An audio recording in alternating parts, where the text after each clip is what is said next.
Folks, today is Friday, October 5th, 2018. This is Roland Martin Unfiltered. Coming up in the next hour, guilty. Chicago cop Jason Van Dyke found guilty of second-degree murder in the shooting death of Laquan McDonald. It has been more than 50 years since a Chicago cop has been convicted for murdering someone on duty. We will break down all aspects of this case. The jury, what was their decision? Also, we'll talk to a reporter who has covered the trial, plus activists in Chicago will go live there as well. and talk with our panel as well about how significant of a case this is. In Washington, D.C., all the focus today was on Brett Kavanaugh and the decision by 3 United States senators as to how they were going to vote. The reality is he will likely be the next Supreme Court justice now that Senator Susan Collins has said she will vote in the affirmative. Plus, West Virginia Senator Joe Manchin will break that down for you as well. Now, yesterday, we gave the truth about Donald Trump in terms of what he hasn't done for black folks, but all of a sudden he says black people are just coming up to him everywhere saying thank you. Have y'all seen his rallies? I ain't seen many black people at his rallies. Who the hell is walking up to him saying thank you? We'll break it down. Plus, the new unemployment numbers are out. Job growth is weak, but unemployment is down to its lowest level since 1969. We'll break down what the numbers show for African Americans. And also, I posted a video earlier on Instagram, and all these people just got all holier than thou and all upset. Oh my God, how dare you? Posted a video of this woman dancing.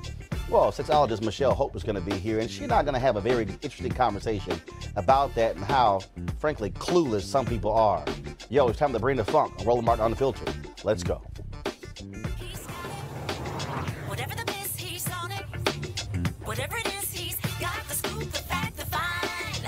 And when it breaks, he's right on time and it's rolling. Best believe he's knowing.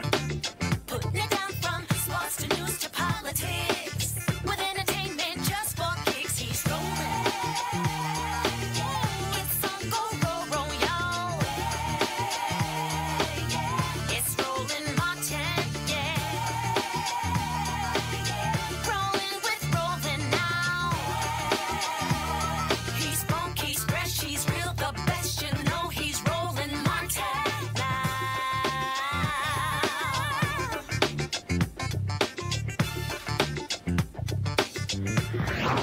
Martin.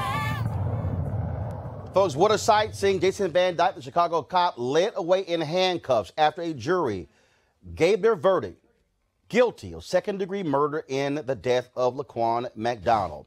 Van Dyke is the first Chicago police officer in half a century to be found guilty of murder for an on-duty shooting. He'll face a minimum of 6 years in prison when he is sentenced by the judge. Folks, here's the verdict as it was read in the courtroom this afternoon in Chicago. We, the jury, find the defendant, Jason Van Dyke, guilty of second-degree murder. We, the jury, find the defendant, Jason Van Dyke, guilty of aggravated battery with a firearm, first shot. We, the jury, find the defendant, Jason Van Dyke, guilty of aggravated battery with a firearm, second shot.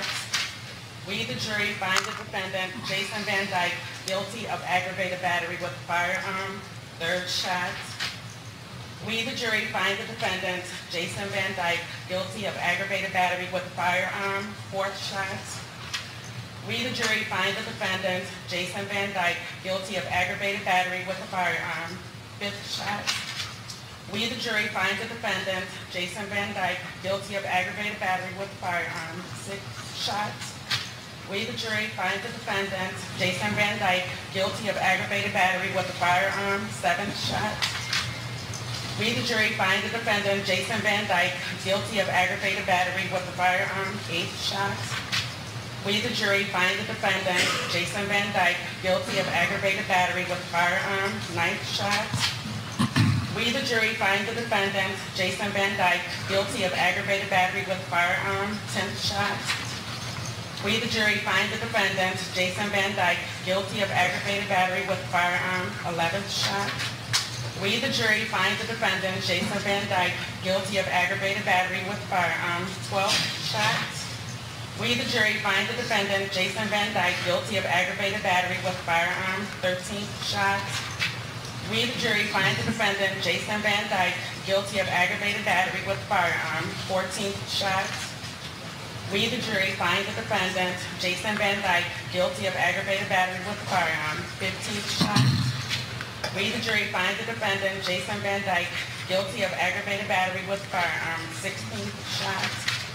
We, the jury, find the defendant, Jason Van Dyke, not guilty of official.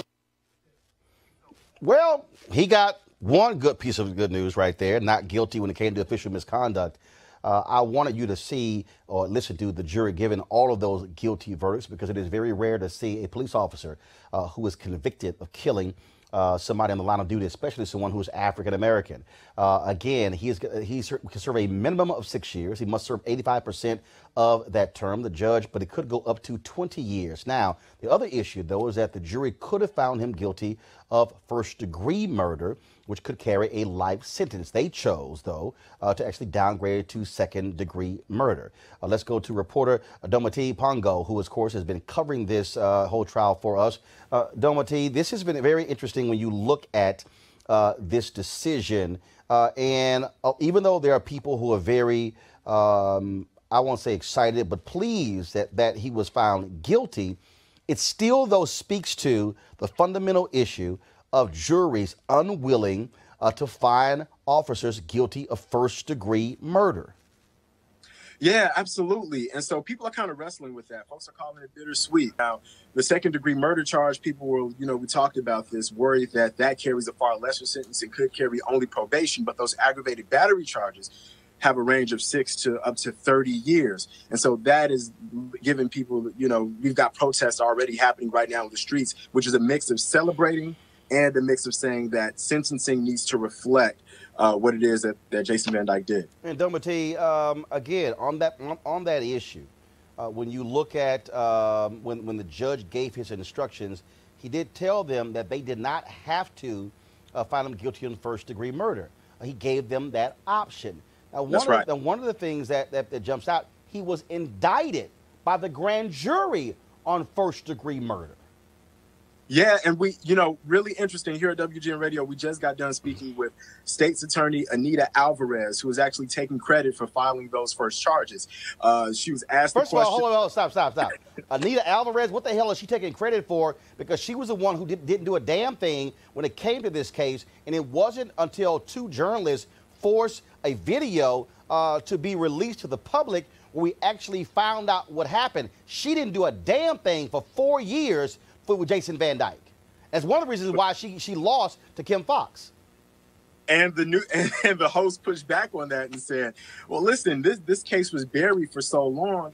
And following this case, there's going to be an investigation into the whole cover up. I mean, there was the leak of the mayor's office emails talking about the case. There were police reports that were corroborated among officers that said something totally different than what actually happened on camera. And like you said, that shooting happened in 2014. It took for William Calloway to sue and submit a FOIA to get the police dashboard camera video released. Brandon Smith to help with that FOIA to get that released. It took for Jamie Calvin, an independent journalist. All of these people are independent journalists, not even institution or general market journalists, who pushed to get all of this information, such as the autopsy report, released out to the public. So it does seem a bit audacious for Anita Alvarez to be taking a victory lap as well. See, she commended the county prosecutor, the special prosecutor in the case, for mentioning those charges that she filed. And then the question was, wait a minute, you filed the first-degree murder charges, but not the second. Well, she said, well, the judge in the case said that you have to go through the prosecution trying to prove that first-degree murder charge before you can even get to the second-degree murder charge. So she's still taking a victory lap based on that. I also want to bring in Janae Bonsu, co-director of Black Youth Project 100, BYP 100. Also, attorney Chris Stewart, managing partner for Stewart, Say, and Felton out of Atlanta. First and foremost, Janae, I want to go to you. BYP 100 out of Chicago, y'all have been very aggressive in protesting there in Chicago, bringing light not just to this case, but so many others when it comes to police misconduct of Chicago police. Your initial thoughts on the guilty verdict of Jason Van Dyke? Yeah, I think largely in Chicago right now it's a time of celebration, but also great ambivalence. I'm less interested in whether the conviction should have been a first-degree murder than I am about changing the conditions that allowed Laquan's murder to happen in the first place. It's a time of reckoning in Chicago right now. This conviction, comes a month after Rahm Emanuel announced that he's not seeking re-election. As you already mentioned yourself, Roland, that we fired Anita. It was grassroots organizing that helped that to happen, to push her out of office, to hold her accountable, not just for this cover-up, but for her whole history in criminalizing Black communities wholesale. This is after pushing Gary McCarthy out, who was then superintendent at the time. And so is this justice? I don't know. It's better than not guilty, but it's also not going to bring Laquan back. The harm has been done.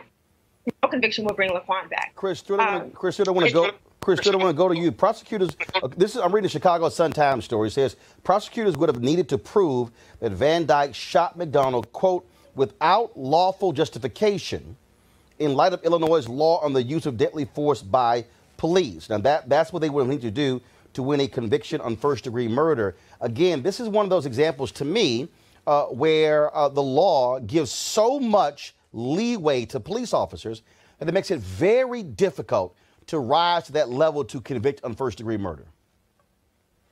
It is. I mean, the extenuating circumstance that I think that they got to second instead of first is that he had the pocket knife, which we know didn't have anything to do with the shooting. He wasn't a threat to the officers, and that bumped it down to the second. But in fact, Chris, 1 second. In fact, in reading this Sun-Times story, they say the second-degree murder verdict against Van Dyke means that jurors agreed that Van Dyke was guilty of first-degree murder beyond a reasonable doubt, but that a mitigating factor caused him to shoot McDonald, which was the knife. Yes. Yeah. So that's how they ended up getting to the second. But he's going to get hammered because those 16 ag assault convictions don't get combined. My understanding is that he'll get 6 years for each charge potentially. So it's huge. But, you know, this is a great victory today. But what about the cover-up? This situation happens all the time. I'm in Chicago every month fighting the Antoine Galat case, where he was shot and they covered it up. Same thing. They lied in their police reports. They lied about what happened. It's an epidemic that has to stop. And in fact, if folks out there, and Janae, I want to go to you on this very issue, and we've been covering this. The reality is we know of Chicago police officers, including bosses of Jason Van Dyke, who did all they could to protect him. You have the officers who went to the Burger King, who destroyed video evidence. You have the officers who lied in terms of the circumstances of Laquan McDonald charging them. From the moment Laquan McDonald was shot, the blue wall actually was erected around Jason Van Dyke, and they tried everything they could to cover up what took place. This is one of the reasons why people don't trust the Chicago Police Department, because they are willing to lie to protect one of their own. Mm-hmm. Yeah, the police department swiftly constructed this narrative that media and, you know, everyday people really even challenged. You know, this constructed narrative of, oh, I feared for my life. It was self-defense, had to do what I had to do. A black person is dead, and you know, no one thinks twice about it. And so one thing that I hope that is a takeaway from this trial is that we have to take these narratives with a grain of salt. And we have to continue to push for what grassroots activists have been pushing for a long time: community control over police. The CPAC legislation, Civilian Police Accountability Council, is still just languishing in city council right now.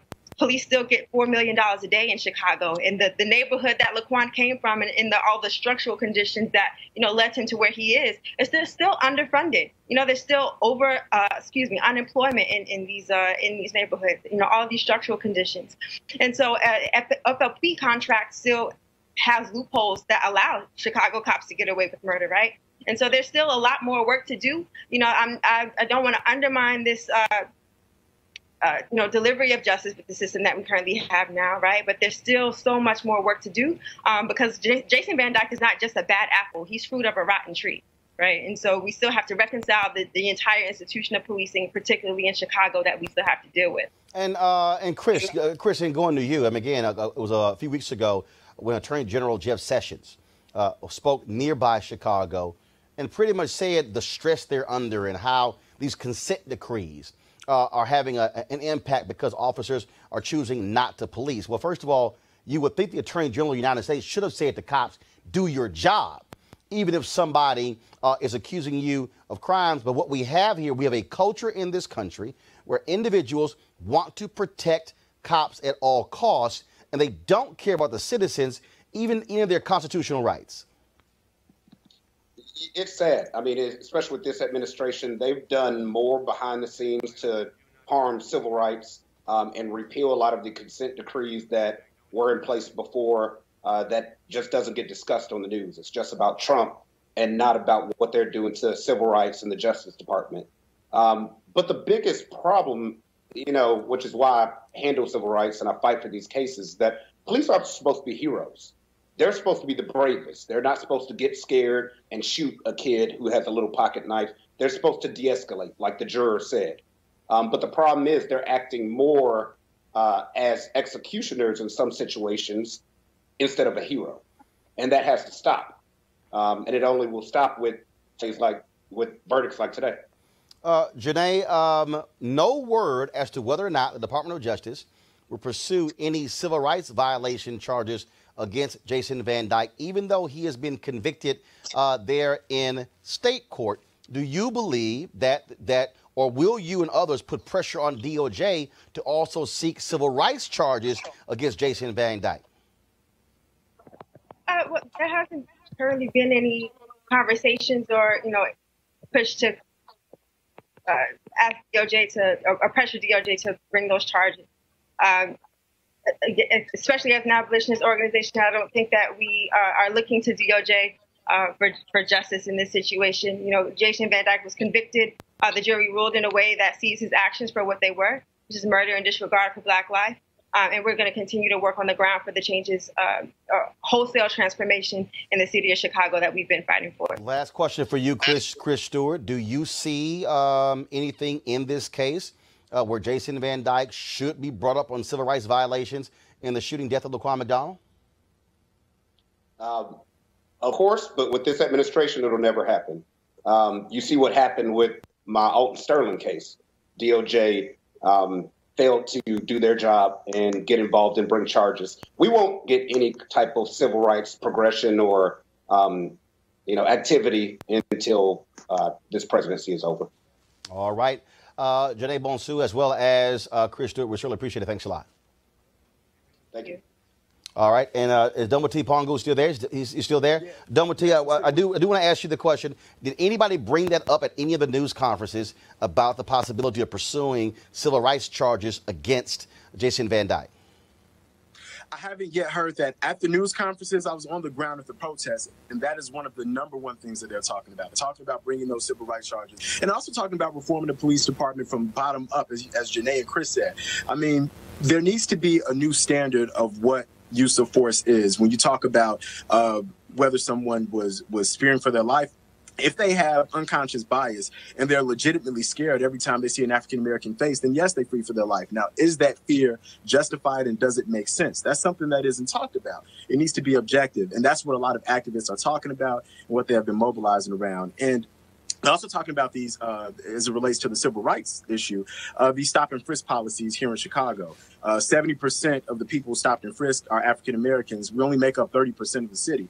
And that's something that the ACLU, an independent report, found. And this is what Loretta Lynch talked about when she first investigated the Chicago Police Department. So activists are leveraging that as well as they try to call for civil rights violations. All right, then. Domati, we certainly appreciate all your reporting on this, and we certainly will watch to see what happens next. But as we speak, to Domati, thanks a lot. As we speak, Jason Van Dyke, he is sitting in jail and we transferred to a state prison. Let's go to our panel. We have political commentator Dr. Wendy Osefo, of course, Johns Hopkins, Brandon Cooper, chairman of the PG County Republican Party, and also via Skype, Ray Baker, host of the Public Agenda podcast. Wendy, I'll start with you. Do you feel as if justice has been served in the case of Jason Van Dyke? Today, justice has been served, but tomorrow the fight must continue. We have to, be able to stand and say, the little wins are okay, but this is just a piece of the larger issue, which is the police department, not just the Chicago police, but the police department has a culture of corruption. They have a culture of doing violence against Black and brown bodies. They have a culture of protecting each other even when they know something is wrong. That is the issue. That is the issue why Laquan McDaniel is not here. And as long as that continues to be alive, we will have many more hashtags, and that is my issue. My issue is, yes, this is something historic. This has not been done in 50 years, over 50 years. But then the question then becomes, what happens tomorrow? What happens when another hashtag is trending? Until we can infiltrate these systems and change these systems, then we will continue to see these same type of things. Brandon. No, I don't think 6 years for a cold-blooded murder is justice. So but here's the deal, before you go there. So according to, again, the story you're reading here, as Chris Stewart said, is minimum of 6 years of second-degree murder. But each one of those charges, each one of those shots, also carries 6 years. The defense wants themselves concurrently. And so we'll see what the judge minimum decides. of 6 years. That's still the baseline. It could be more, up to 20. It could be more. Could be more. To me, that's not justice. So to the point of the cover-up and the culture you're talking about, let's not forget that 3 police officers right now in Chicago have been charged for conspiracy and cover-up of this case. You mentioned his superior, his boss, also his partner, Van Dyke's partner. Right. There's 3 police officers right now. Others retired. Right. One is, and one's still on the force. So those 3 police officers were indicted. You like to talk about unindicted co-conspirators. Rahm Emanuel, I think, fits that bill perfectly. The fact that he's still in office is a shame of itself. So no, I don't think it's justice per se. I think it's progress and a step forward. But as you mentioned, this is the first time in 50 years, and do we have another 50 years for another officer to be charged? Ray Baker, again, there are numerous other cases. I mean, I'll bring up Dante Servin, off-duty cop, sees a discussion taking place. He decides to jump in. Argument escalates. He pulls his gun out, shoots Rakia Boyd in the head, kills her. Anita Alvarez charges him, but then when they go to court, the judge says she made the wrong charge and he was released. Didn't serve, first of all, never went to trial, didn't serve 1 day in jail, and he killed Rakia Boyd in cold blood. There are numerous other cases of Chicago police officers who have killed folks, and there has been no justice whatsoever. Your thoughts about justice in this case? I like what Dr. Wendy Asefo had told us earlier, that this was individualized justice, not institutionalized justice. And the thing that's important to remember there, as some of our panelists have outlined, as your organizer from BYP 100 outlined, that's so important to understand the difference. Because if we have to continue to come back to the criminal justice system time and time again just to plead for individual justice, that means wholesale progress and change has not happened. But if we see law enforcement officers are willing to be honest about their partners when their partners are doing wrong, then we will begin to see institutionalized change that will make this not happen anymore. Let's not forget, this is not exclusive to Chicago. We saw the video of Walter Scott being shot in South Carolina. There was a black officer assisting Michael Slager who helped plant the gun or the taser or whatever that was near Walter Scott's body when they were going to concoct their story about how Mr. Scott was a threat to them. So we have to work for institutionalized justice if we expect to see these minor acts to be important. Now, again, for the family of Laquan McDonald, for those citizens who organized and labored out in Chicago, it is important to get the victories, as small or large as they are, because without them, what do we have to sustain us? But it is also important to recognize the difference between individual justice and institutional justice. Well, and to Ray's point there, the officer who killed Walter Scott went to prison not on murder charges. It was a hung jury. He went to prison because he cut a deal and pleaded guilty to civil rights violations. And I want to share, I definitely agree that under this DOJ, I'm not a fan of Jeff Sessions, never thought he should have been appointed, and I hope that he gets fired, the next one that Trump's fired. But institutional justice, as you're talking about, is going to come on the state level. We go back to Trayvon Martin. Obama's DOJ did not bring civil rights charges. It's up to the state level, the state prosecutors we talked about. That's where the front line of this defense is. So I understand the anger at the DOJ and the consent decrees. I'm not saying we don't want to focus on that, but we cannot forget the fight and the battle that's taking place on the local level. No, I think it's both. No, and the reason I'm bringing up the civil rights violation, heavier on the local level. Well, no, of course. First of all, that's the first line. I'm glad Absolutely. What happens on the state. Absolutely. And so which is what we talked about, which is the reason why Anita Alvarez doesn't have a job. That's right. Because she was thrown out. That's right. That's what happened there. But the point I'm still making, though, is that historically what we have seen was when justice didn't take place on the state level, you still had DOJ. Right.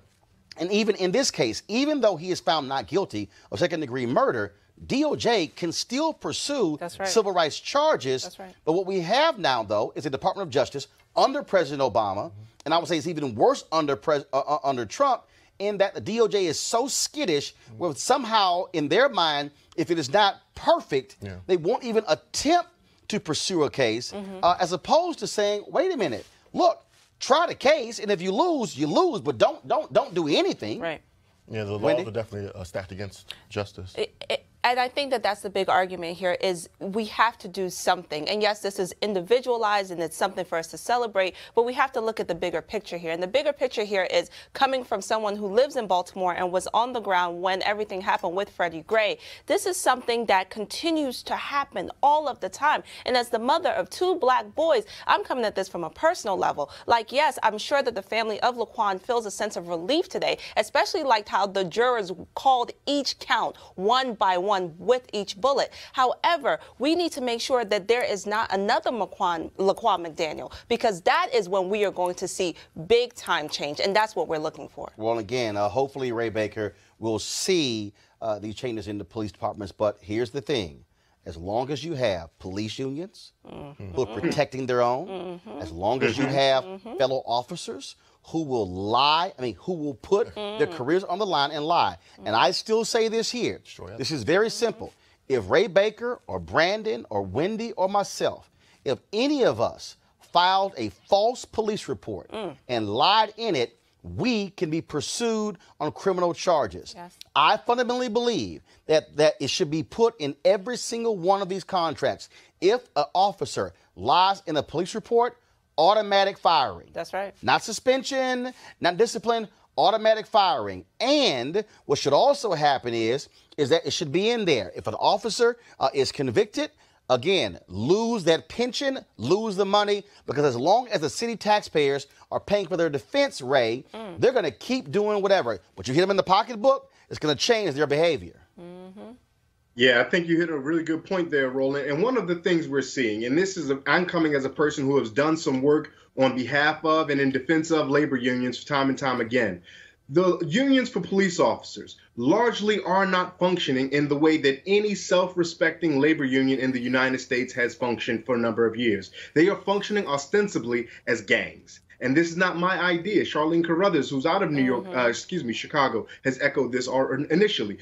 They are functioning in gangs in ways that protect people, that create this idea of individualized bad apples, where in almost any other line of work, a bad apple may have an adverse situation with someone they serve. Whereas in law enforcement, when they have a bad apple, it is taking people's lives.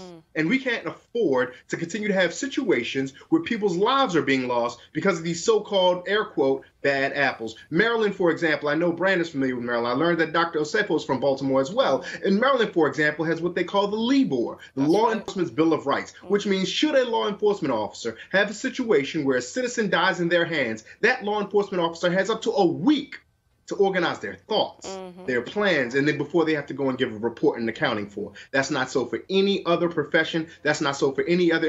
If you have a car accident with a bus driver, that bus driver has to get out there and give their statement at that moment. I'm sure the folks from the ATU would happily take a week to get their story together, but we have to find a consistency if we want to have accountability. But ultimately, we know we don't have this because police, unfortunately and sadly, have not functioned as what we heard one of your previous guests say, which is simply to be the heroes of our society. They function to protect property and class, and more often than not, that means whiteness. All right, folks, let's go to our next story. Today in Washington, D.C., all the attention was on Supreme Court nominee Judge Brett Kavanaugh. The question was, who would vote for him? Who would vote against him? After today's cloture vote, it was Senator Lisa Murkowski of Alaska who said she was not going to be voting for Brett Kavanaugh. She voted against enclosure, but of course you had Arizona Senator Jeff Flake as well as Maine Senator Susan Collins, who both voted for him. Well, it was at 3 p.m. Eastern when Susan Collins announced in a long-winded 1-hour speech, which could have been very simple, where she said that she was going to vote for Brett Kavanaugh on the Supreme Court, but then she also said, which was very weird, that she also believed Dr. Christine Ford, which was kind of weird that you believed her, but then you said there was nothing there to say Kavanaugh did it. Okay, that made no sense whatsoever. And then shortly after she made that decision, it was Democrat Joe Manchin of West Virginia who came out and said he was going to vote for. So as it stands right now, if all of these votes line up, he will be confirmed with a 51-49 vote. Mitch McConnell, you remember him, the one who held open the Supreme Court seat for 243 days after Merrick Garland was appointed by President Barack Obama. Here's what he had to say.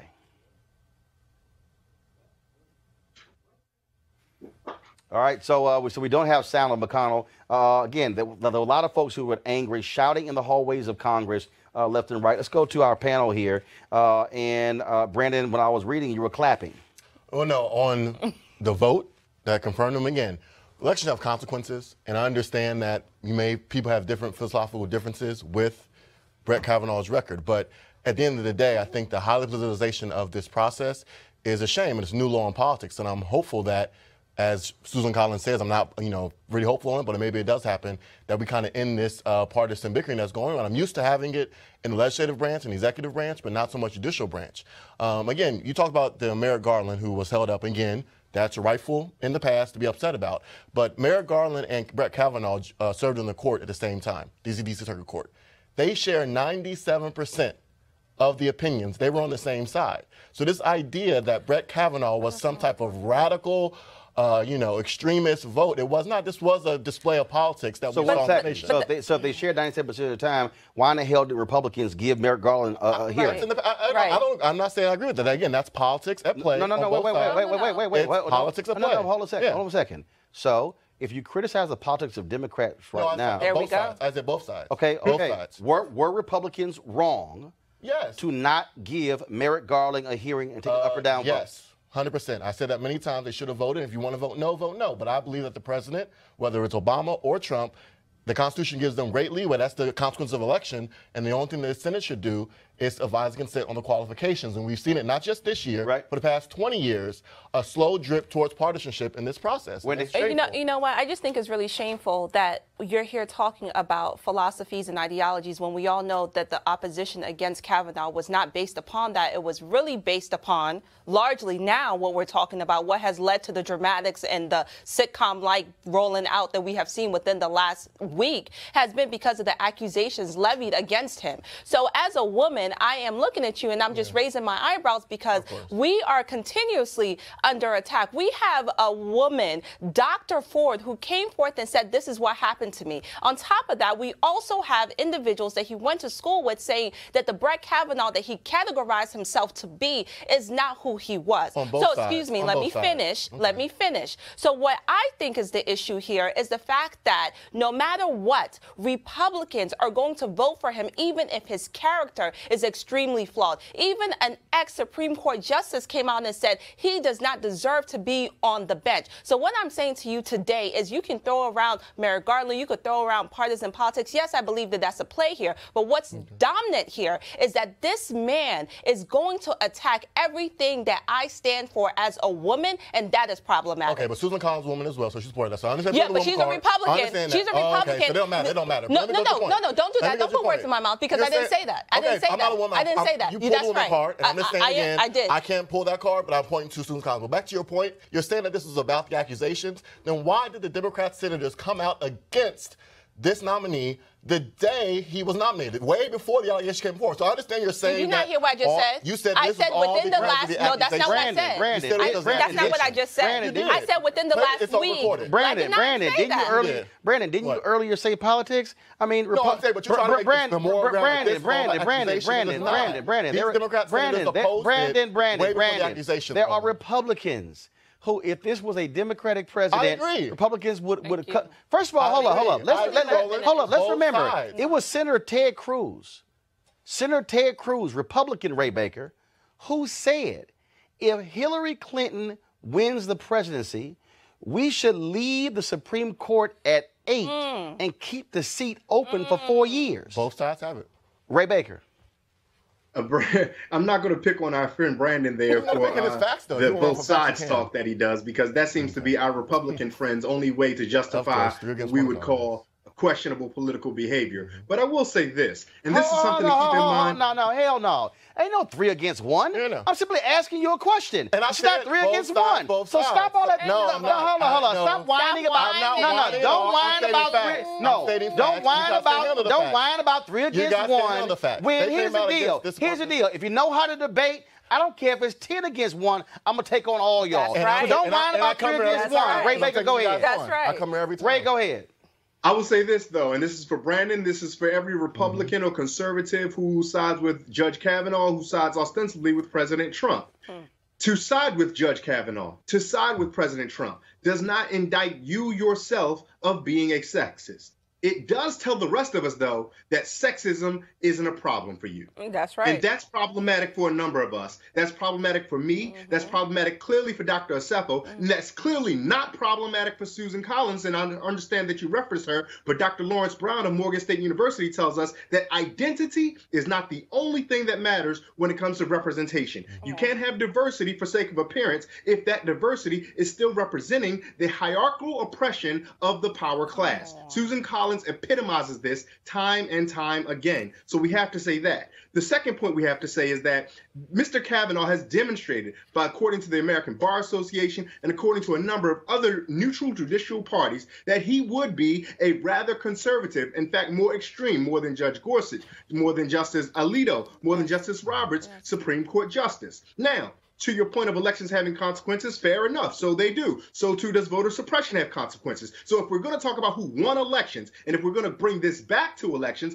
then let's have a wide macro level skip with that conversation. But I don't imagine that's something that our Republican friends want to do, because they overwhelmingly are the ones who tend to rig the electoral game. So if we want to have that conversation, we're not going to have it in a well, both sides do wrong kind of way. We're going to have it in an honest and sincere kind of way. And those who are wrong have to be wrong. And those who just don't have that much of a problem with sexism have to be honest about that. Okay. Brandon? Okay, 2 points to that. You said the ABA, American Bar Association, they gave him a unanimous approval, their highest rating for Judge Kavanaugh. Brandon, Brandon, are you leaving something out? What did I say? Are you leaving something out?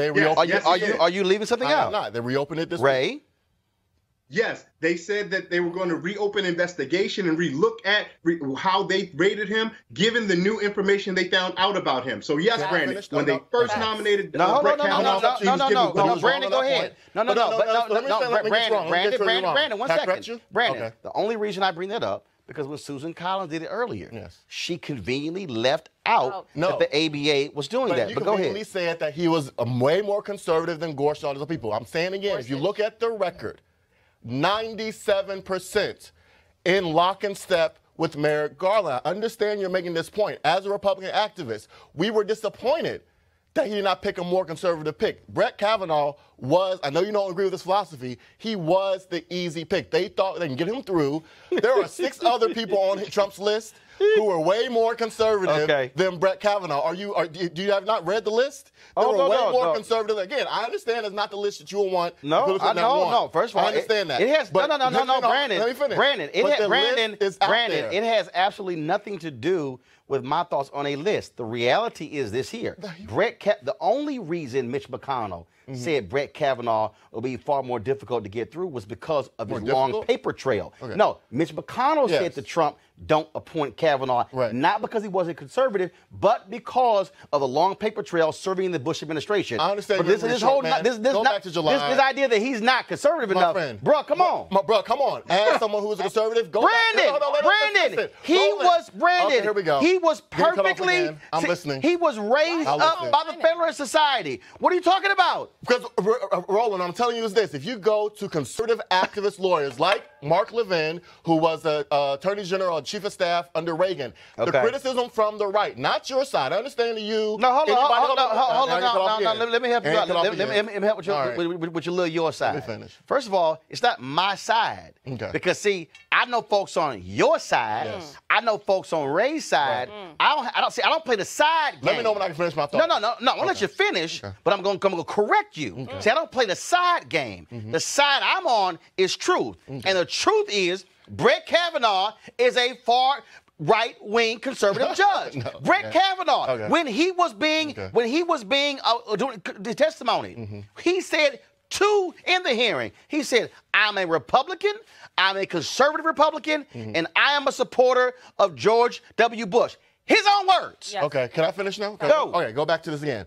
I understand you want to throw around words like far-right man. That's just buzzword, a trigger word. Come on. There's no definition to that. Again, let me finish. Can I finish? It's a fact. Let me go back. Can I finish my thought? You're debating Can I get a thought through? Okay. Okay, go ahead, Brandon. Go ahead. Go ahead. Go ahead. Go ahead. Well, Go ahead. Now hold on with it. Go ahead. Go ahead and explain to me how he somehow is moderate. I'm not saying that. What I'm saying is this word has no definition, first off. Secondly, I'm pointing out it got the fact definition. It does not. First off, I'm pointing out the fact also was that when Judge Kavanaugh was first appointed to D.C. Court, he had to go through the Senate too. Was this divisive then? No, he got over 80% of the vote. Oh, hell, Brandon, do you want to go there? Loretta Lynch sailed through twice in the United States Senate. Republicans held up her. No, 1 second. 1 second. Both sides are false. Don't point me as a partisan. Don't whine by saying, no, Brandon. No, what you're doing, Brandon, you're saying, oh my God, he got 80% of the votes. You would know as I know, when you go higher up, especially the Supreme Court, it's a different level of focus. Okay, y'all want to pretend like he's some controversial pick. He is controversial, and every time you say that, it's a slap in the face. Wendy, make your comment. Ray Baker, Brandon, final comment. Go ahead. Brandon, I said Wendy. Go. My comment is I do agree with you on one thing. Elections do have consequences. And now what we have to do is we have to know that at the end of the day, November is going to be a key moment for a lot of people. When people say, why does Kavanaugh matter? Why does this things matter? We have Supreme Court cases that are not even up yet that this guy is going to oversee. So yes, Kavanaugh is going to sit on the bench. But I want you guys to remember things like Madison versus Alabama, where it's going to decide whether an individual who is incarcerated can be executed if he has a mental disorder. We're going to think about Nielsen v. Prep, where it decides issues around immigration. So yes, all of these things matter. So we have to make sure that we're not just looking at Kavanaugh in a vacuum, but to understand the bigger picture, which is he is going to sit on the bench and decide a lot of key votes. And that matters. So yes, elections have consequences. Ray Baker? I'm curious that there is more people than simply Judge Brett Kavanaugh who would do such things, such, my opinion, heinous things, as roll back Roe v. Wade and things of the sort. But why must they choose a man who, by many intents and purposes, is a sexual assaulter to do this? And so if my question becomes, if this is so important to you ideologically, because there's not anyone who's never committed a sexual assault that you could find to do this. Is there not anyone who did not have a habitual raging beer drinking problem in undergrad or in their high school years that you could find to do this? Is there not anyone with any type of moral upstanding character from the party of personal responsibility that you could find to do this job? Brandon, final comment? Just 2 points on this again. I understand you like to throw around Roe v. Wade and all this other stuff like that, and I agree. That is an important precedent that's been established. But this same argument was made against Souter. And again, please don't interrupt me. A Republican nominee who was appointed. That what is it called? Planned Parenthood and all those organizations actually had pens saying that women will die if Souter is nominated. He actually ended up voting to reaffirm the pro-life precedent set by Supreme Court. Can I finish? Are you saying Kavanaugh is Souter? No. What I'm saying is, again, these same arguments that my friend Ray Baker is making, these same exaggerations that, oh my God, if he's appointed, they're going to get rid of Roe v. Wade. That is dusted off from the same argument they used against another Republican. I'm sorry, 20 years ago. Are these the same? Hold on. But that nominee ended up reaffirming that. So all I'm saying is, this fear-mongering that Ray Barker is trying to play is great, but it's been proven wrong in the past. Didn't your side say Kagan and Sotomayor? Didn't you say your side? Didn't your side say Kagan and Sotomayor they were going to take all the guns? So now we're doing both sides again? No, I'm asking you a question. And I agreed. Both sides. I'm going to make sure I'm very clear to everyone that's watching.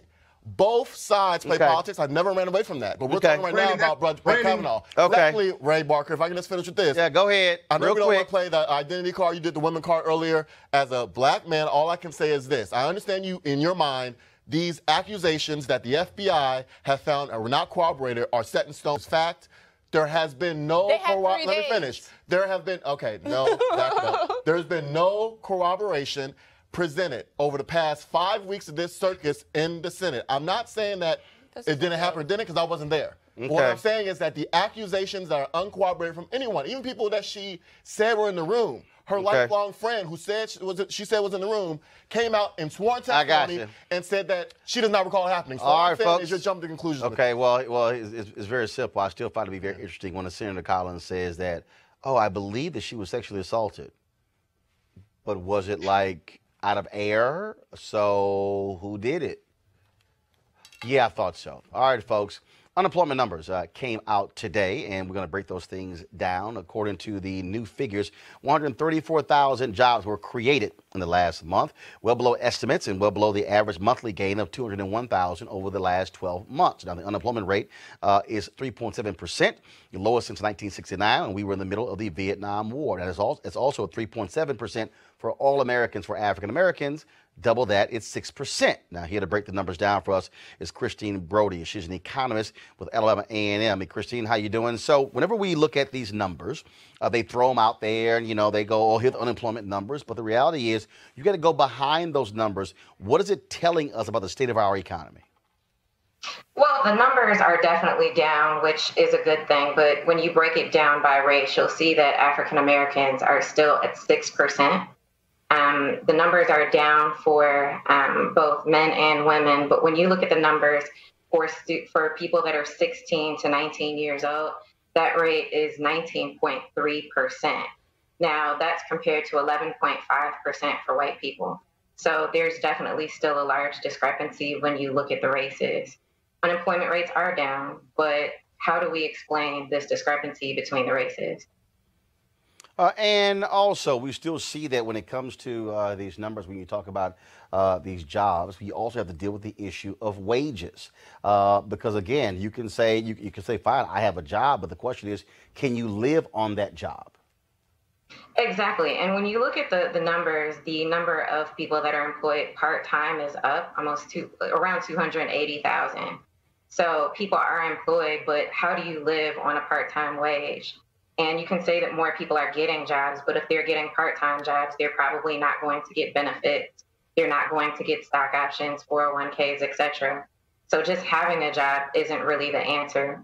Furthermore, when you look at the numbers, there are around 1.6 million people who are discouraged workers. Of those, 383,000 aren't even looking for a job because they don't think there are any jobs available. So to simply say that the unemployment rate is down is a good thing, but you have to look at the complete picture. All right, then. Christine Brody, we surely appreciate it. Thanks a lot for giving us that insight on the unemployment numbers. Appreciate it. Thank you, Roland. All right, folks, going to go to a break. We come back. Donald Trump is patting himself on the back, saying black people are saying, ooh, thank you, thank you, thank you, thank you, thank you, thank you, thank you, Donald. Who? That's next. Roland Martin Unfiltered.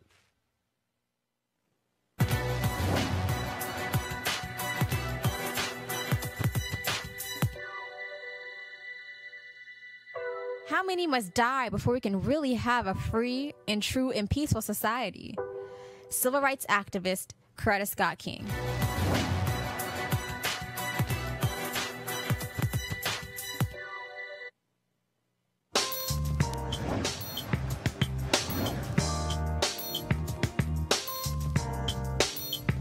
All right, folks, HBCU Giving Day, our school today, North Carolina A&T State University, located, of course, in the state of North Carolina. Duh, it's in their name. Founded, of course, in 1891. Notable graduates, Ronald McNair, former NASA astronaut, Reverend Jesse Jackson Sr., plus his son, Jesse Jackson Jr., as well as the actor Terrence J. And so if you want to support North Carolina A&T, please go to ncat.edu. Folks, last night, Donald Trump had a rally, one of his usual raucous affairs, and he was just patting himself on the back. Just how black people just love him. Listen to this. So something I'm very proud of, African-American unemployment has reached its lowest rate ever recorded. African-American poverty has reached its lowest rate ever recorded. Think of those two sound bites. The lowest unemployment, the lowest rate of poverty. So think of this. I don't know what happened to the sound there, but let me go to our panel, of course, Wendy, Brandon, and Ray. Brandon, I love it how Trump loves to talk about black people in front of these all-white rallies. Yeah. Okay, he won't come talk to black people. He won't do black media. You won't see him do a town hall in front of black people. It's not like he will sit down with civil rights activists, actually have a discussion. He'll have a hand-picked group of black pastors he'll speak to, and then he'll tout all this sort of stuff, and nobody gives any pushback when it comes to facts. I can lay down a litany of examples where his policies have actually been a detriment to black folks. What's up with the whole patting himself on the back like black? Okay, so y'all now have the tape fixed. Okay, now y'all want to hear him say how black people are thanking him left and right. So press play. Think of those two sound bites. The lowest unemployment, the lowest rate of poverty. So think of this. How does you're African American? How do you vote for somebody else? I've done more for them in 2 years. African Americans are coming up and they're saying, Mr. President, thank you. Thank you. And their median income is the highest. But not only for African American, for Asian, for Hispanic.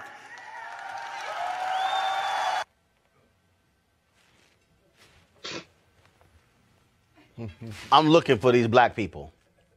I'm looking for these black people. I'm trying to figure out where are they located. Brandon, what the hell is he talking about? As often it is with Trump, I don't know. So you have to find someone else to be clapping and praising Trump, because no one in this room, I think, will be clapping and praising. But I will say, just to this topic of increased approval, I do think, again, as we saw in 2000, in this year's election, and maybe it was because Barack Obama, the first black president, ran in past 2 elections, but Trump did broke a trend as far as black support. He got 8%, which was higher than the past 2 Republican nominees. But again, that could have been because Barack Obama was on the other side of the ticket. But also last month, you saw in August, or 2 months ago, NAACP did a poll, NAACP, that showed about 21% approval in the black community. Now again, NAACP poll may be wrong. Hold up. It's historically been low. I'm aware of the poll. Okay. And then Rasmussen had their report. Their poll, which was Rasmussen's most accurate poll during the 2016 election. Hold on, stop. Hold on, stop. First of all, that's fact. If we're gonna talk about Rasmussen, that's fact. Rasmussen is the closest to Comedy Central polling. It was most accurate during 2016. Now the Pew polling. Now the Pew polling also came out, and it was about 6 to 8% of black support. Ray Baker, again, 6 to 8%. Oh, okay. Yeah. But again, Rasmussen, 6 to 8. It ain't 30. Okay, how about this here, Brandon? Or the black people you know, the 35% of the black people you know think Trump is doing great? Privately, I would say about 20%, I think, in line with NAACP. Which means the Rasmussen poll is BS. Ray Baker, go ahead. So I think that President Trump it really entertains us whenever he has these grandiose references to black people that he knows that think he's doing so well. Yet we have a difficult time to see anyone who's a black person who's not on his payroll being able to say very good things for him. Listen, Brandon just went to the mat on our last segment for a conservative justice who's been accused of sexual assault and yet is standing 10 feet away from President Trump. That should tell us everything we need to know about the distance that African Americans, even African American Republicans, have regarding the president. Wendy? You know, this president often has these entertaining exchanges amongst himself, but I do not know who these black people are. And if you could show me these black people, I would love to meet them. What really bothers me is this type of generic language that he uses. The African Americans believe. Like, it's just so condescending. And I think in his head, he thinks he's the great white hope. So I just don't know any of these African Americans, but furthermore, I think that this is just a string and a tile in the mosaic of lies that is the Trump administration. Okay, well, I asked to contact NAACP and find out who they talked to in the Brandon, poll. That would nobody, be one. You asked a question, I gave you an answer. Nobody, I'm giving you an answer. And I'm giving you an answer. I didn't ask the question. You asked the question. I didn't ask the question. Who are these black people? There are no black people who are stopping Trump in the street to pat him on the back. Furthermore, if you look at any of these rallies that he has done, please point out to me the black people, because we all know if there were black people, they'll be standing right behind him. So do not sit here and try to corroborate, as you put it, evidence that is not even there. These black people do not, quote unquote, support him. And I would like to say, let me finish. Let me finish. You just criticized Trump for speaking generalities. Here you are speaking. Black people don't like. No, I was about to make this comment. Black people are not monolithic. But you're speaking like they're monolithic. Brandon. You did it. Yeah. No. Okay. Black people are not monolithic. Okay. They could vote for and they could be a part of any party they choose. But for him to sit here and make such blanket statements that we all know are false are beyond the pale, especially as the president. Thank you, Brandon. Bottom line is, Trump gonna lie. He gonna lie. He gonna lie all damn day. So let's just not confuse this with anything else. And the bottom line is this here: Donald Trump. See, this is also why you know he lying.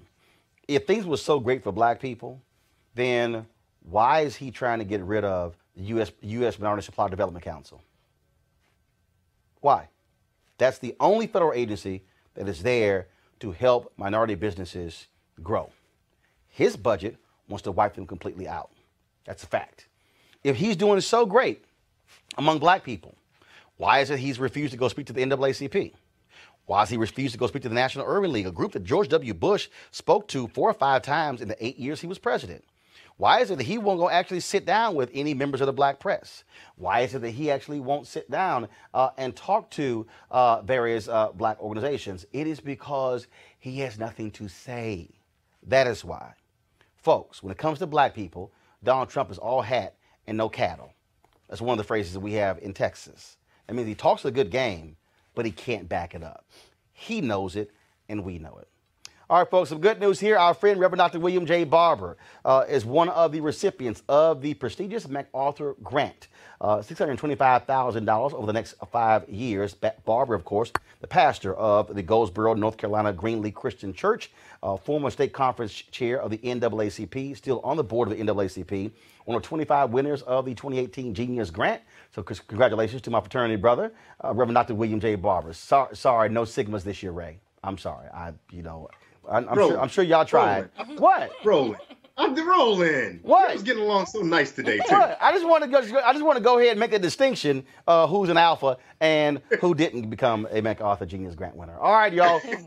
When the award was announced, Barber was being arrested in Chicago at a protest for raising the minimum wage. And so he also, of course, is going to be joining us on Monday, Roland Martin Unfiltered. So we look forward to having him talk about this and what his plans are for the Poor People's Campaign and what he's going to do with those dollars. Also, shout out to Lisa Borders. She also is going to be joining the, this is my iPad here, Lisa Borders is going to be leaving the WNBA, and she's going to the Time's Up movement. She's going to be leading that particular movement. And so shout out to Lisa Borders. She's been, of course, running the WNBA for the past 3 years. And so she'll be the first CEO and executive director of the Time's Up movement. So that's pretty interesting there. So look forward to that. And so we're going to do this here. We're going to go to a break right now. And we come back on Roland Martin Unfiltered.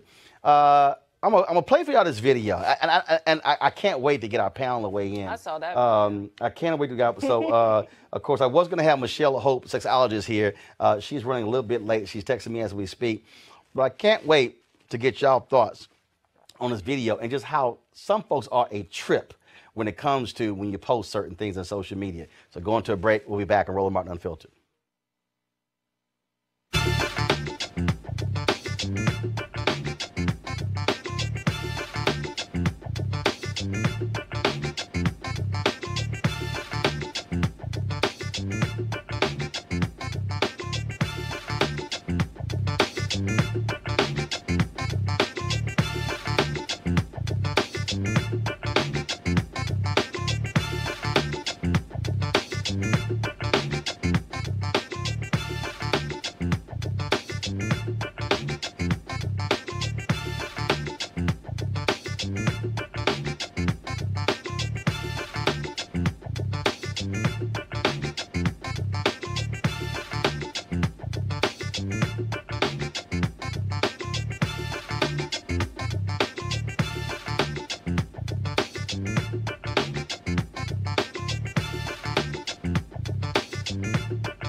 All right, folks, welcome back. So earlier today, Shanae Hall, a radio personality out of Atlanta, posted this video on Instagram, and I saw it, and so I want to play it for y'all, so then I'm going to explain to you. So check this out. So here it is.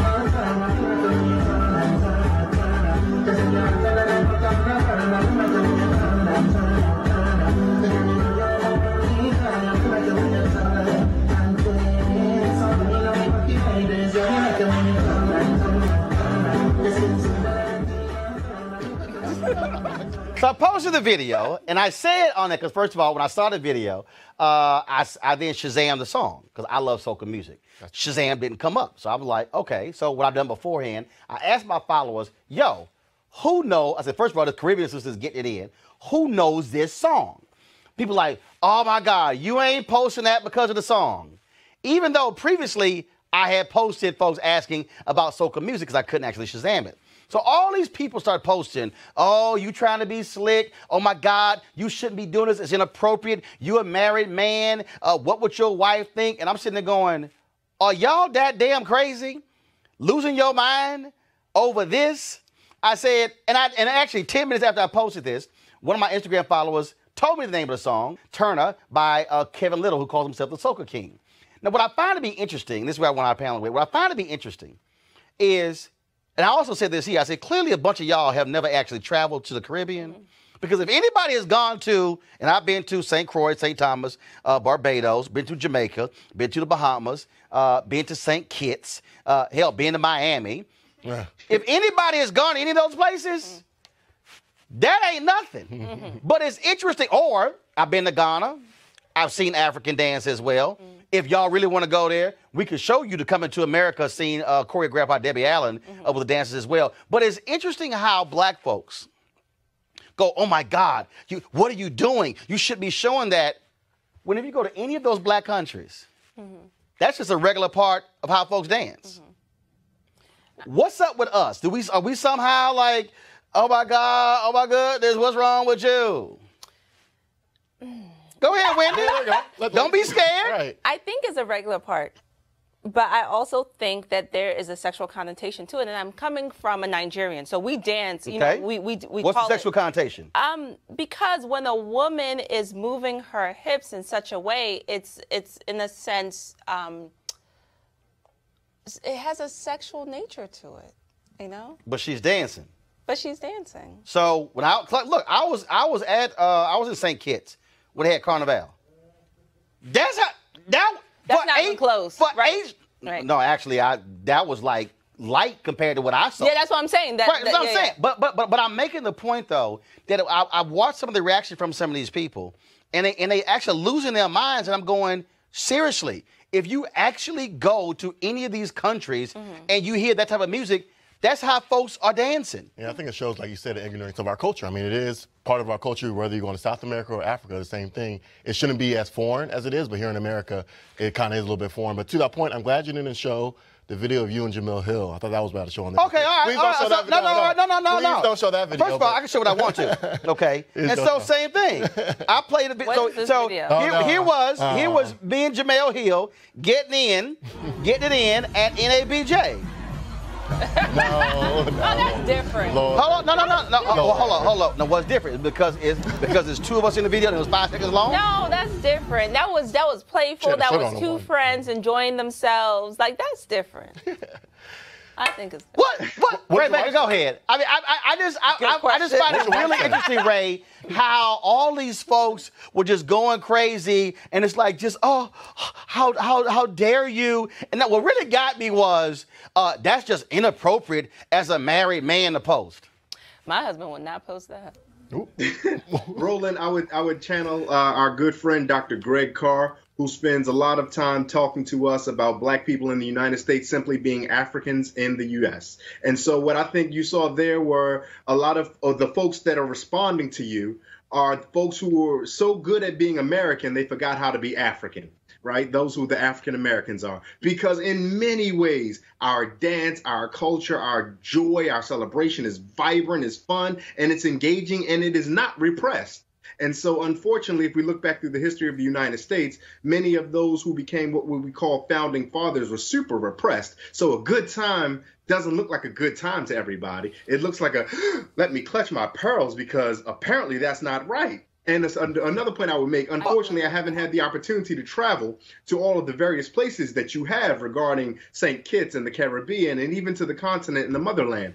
But I will say this. If you go to a party at an HBCU campus, at some point they're going to play the soca music. But and so as a little brown boy from West Baltimore, I learned soca there. As a little brown boy from West Baltimore, I learned about what the Yoruba and what the Igbo people would get down to and how we would rock to. Because in one way or another, we all are going to get this mix and get this party. So if First you of all, see music and you they ain't got to play soca. They going to play Back That Ass Up by Juvenile. Right, right. No. See, Right. if we're going to have this conversation, let's have this conversation. Let's have it. And so the truth of the matter is, EU, don't hide behind DC, the soca. butt. Don't hide behind soca. Just say No. See, that's where you're wrong. That's what I'm I ain't saying. hide behind soca. I think that's what you guys are that's saying. where You you're guys wrong. are saying culture. No. No, I'm that's not not hiding true. behind soca because I'm telling you, as somebody who previously heard a soca jam, Shazammed it, couldn't find it, I posted on Instagram saying, yo, does anybody know this song? So that was the only video that had that soca jam? Hell, I don't. Okay. That's what you saw. Okay, hold on, Wendy. That's what How am I gonna find another? I'm talking to you like you my husband. I'm talking to you like you my but I ain't your husband. So is that the only video? I help you Is out. that the only video? Is that the only video? Okay, hold on. Let me help you out. How am I gonna find a song with the video? How am I gonna find a video with the song when they know what the song is? Hold on. No, let me repeat it because since you adopted all at Johns Hopkins. How am I going to find a video of a song when I don't even know the name of the song? And the point of posting it was, do y'all know the name of the song? Okay. I thought so. See, it's amazing how when you get to the reason why you actually did something, how they get real quiet. Who's how that? they get Who's you? that? But all Who's these that? opinions And others. all these opinions, the only opinion that matters is what did your wife say? Oh, hold up. And matter of fact, on one of these posts, she answered it. Oh. She said, Who? Stay in your damn lane. Oh, yes. That's settled right there. But see, that's the other piece right there. When you have people, because when you say, oh, my husband would have posted this. If he did, whatever. If she posted it, whatever. I think we got people who got too many damn hang-ups who also probably the reason they tripping because they got questionable issues in their marriages. No. Don't do that. Don't do that. Let's not do that. No. I'm telling you. I've been married for 7 I'm looking at the years, comments. going on 8 years. Oh, that's cute. That's fine. Yeah, we about to hit 20. But go ahead, Ray Baker. Go ahead. Look, I am putting my hands up and slowly backing away like the Homer Simpson meme because I have no ring. I am not a married man. I have no dog in this fight. But I do think it's interesting that you bring that up, Roland. And you were right, man. I mean, there are a number of Americans who face a great deal of repression. We police what women can wear. We police how women ought to dance. We police all this about women. We police it time and time again. When in many parts, it just strips them of their humanity. And part of their humanity, part of our African humanity, is just the funness of music, of dance. You alluded to it, and you're right. We're not hiding behind soca. There's EU's the butt. There's Juvenile's Back That Thing Up, and that's the clean version. There's tons of ways. This unfiltered. Back that ass up. Cisco, the song. Come on now. No, and here's the deal. Trust me, I know somebody saying, yeah, but you a man. Let me say it again. I ain't apologizing to no damn body for posting it. And guess what? I got the name of the song, which is what the whole point is. Then I posted another video of me listening to the song, letting the folks know. And so it's real simple. If all y'all folks so damn uptight, yeah, I want to see you at the next black tie ball where you got your gown on and your suit on, and all the songs Ray mentioned come out, and all the songs I mentioned come out, you're going to have your butt on the dance floor, getting your groove on, dropping like it's hot, backing that thing up, whining, twirling, spinning, and twerking. You know it, and I know it. And guess what? I have seen PhDs do it. I've seen reverends do it. I've seen CEOs do it. I've seen all kind of folks do it, men and women. So why don't we stop fronting when it comes to putting something out publicly when you know damn well that's what you do. You don't want nobody to know. See, I ain't scared. You know why? Because I'm a grown-ass man. That's the difference between me and some of the rest of y'all.